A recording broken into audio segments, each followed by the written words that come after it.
Well, I think Andrew has steered us in the right direction. White Cliffs definitely has a moonscape look.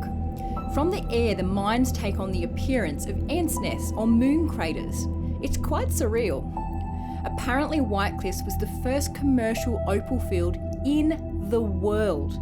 This place is definitely full of character.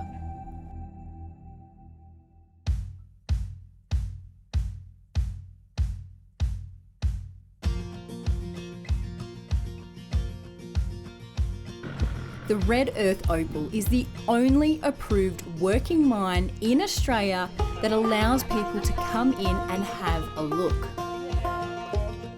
Graham and his wife Sasha run the mine, with Graham digging for opals every day. So this is the pineapple.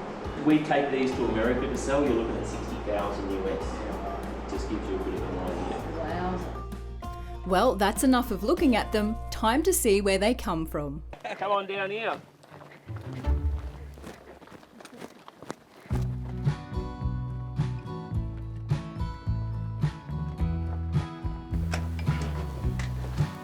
So this is one of the early shafts dug by the old timers back in the 1890s. Generally they went down to about 30 feet. This was one of their most opal bearing levels here. Today people just empty them out and start digging again off the bottom.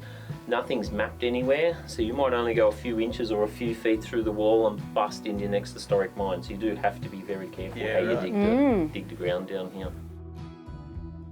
So right now we're actually underneath all that honeycomb of historic working above us. We're at 45 feet. Opal again a bit deeper, but it's really dangerous ground to work. But where we stand, this is the pineapple level. This is the good ground that we're looking for.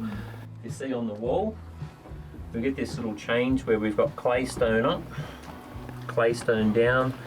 We get this siltstone running through here. That bottom 6 inches is what I'm looking for. That little line is where the ice sat, allowing the crystals to form and grow. So you can get little traces of opal above and below. The magic and the money is that little strip of ground alone, and that is pretty much the only part of the wall I'm looking at. If you've got a really good opal, you can give it a good name. People know what you're talking about. Lightning Ridge has got the $1 million black opal Pandora stone. They've got the $1 million Halley's Comet. And Cooper Pedy, they've got the big brick of colour, the Olympus Australis. I mean, you can hear they've got them real catchy sort of names. Yeah. And out of this area just here, I have the big pineapple called Brian.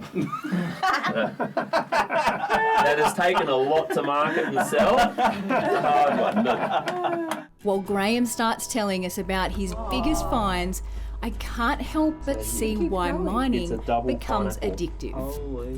Only 2 of in the world. 3. The world only triple pineapple out of here as well. Wow, talk about a lucrative couple of days. But we're about to get in there and see if we can find a pineapple of our own. This is going to be interesting. Are you ready to look for a pineapple? Yep. Are you ready to look for a pineapple?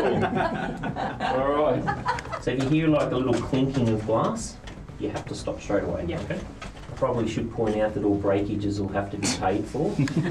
JP is on a mission. He's intent on finding an opal, and we're finding it pretty hard to get him out of his spot. So we are heading towards where... Hey JP, can I have a go, mate? You know, this really is a lot of fun. If you want to come down and have a go and actually have a look at a real working mine as it still works today, come down to the Red Earth Opal, grab yourself a screwdriver and have a crack at it yourself. Come on JP, we've got to go, mate.